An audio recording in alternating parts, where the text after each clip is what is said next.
ఫైనల్గా big Boss title winner ఎవరో తెలిసిపోయింది. మీరు చూస్తున్నారు కదా మంగ్లీ అండి. ఎస్, బిగ్ బాస్ హౌస్ బయట మంగ్లీ బిగ్ బాస్ ఫైనల్ విన్నర్ని కలిసి వస్తుంది. ఎస్, ఈరోజు బిగ్ బాస్ ఫైనల్ విన్నర్ ఎవరో తెలిసిపోయింది. అతను ఎవరో కాదు, మన Kalyan Padala. Yes, Kalyan Padala Bigg Boss final విన్నర్గా తెలిసిపోయింది అందరికీ. ఎస్, మీరు చూస్తున్నారు కదా, అందులో అన్నపూర్ణ స్టూడియోలో బిగ్ బాస్ పడాల కలవడానికి మరో విఐపి మన గద్దర్ అనే వ్యక్తి ఉన్నాడు చూసారా, సింగర్, ఆయనే అండి కలవడానికి వెళ్తున్నాడు ఫార్చునర్లో.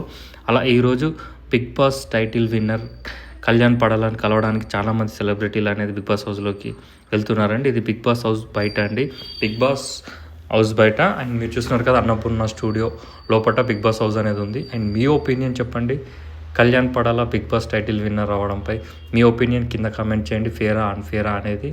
అండ్ తనుజ రన్నరప్ వచ్చిందని తెలిసింది. అండ్ కళ్యాణ్ పడాల విన్ అవ్వడంపై మీ ఒపీనియన్ ఏంటి అనేది కింద కామెంట్ చేయండి. అండ్ మీరు చూస్తున్నారుగా, చాలామంది విఐపీలు బిగ్ బాస్ హౌస్ నుండి బయటకు వస్తూనే ఉన్నారు ఒకరి తర్వాత ఒకరు. అండ్ అభిమానులు తనుజను అండ్ కళ్యాణ్ పడాల వీళ్ళందరినీ కలవడానికి చాలామంది ఎదురు చూస్తున్నారు.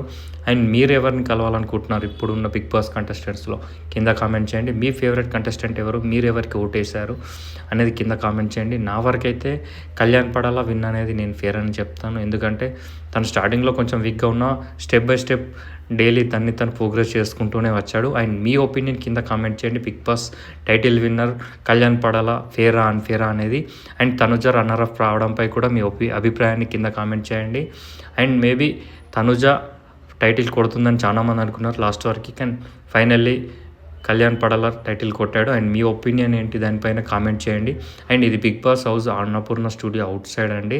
అండ్ మరి కాదు సేపట్లో చాలామంది విఐపీలు రాబోతున్నారు, వాళ్ళందరి గురించి కూడా చెప్తారు. ఇతను మూవీ ఎడిటర్ అండి, మీకు తెలిసే ఉంటుంది, అత్తులు అని పిలుస్తారు.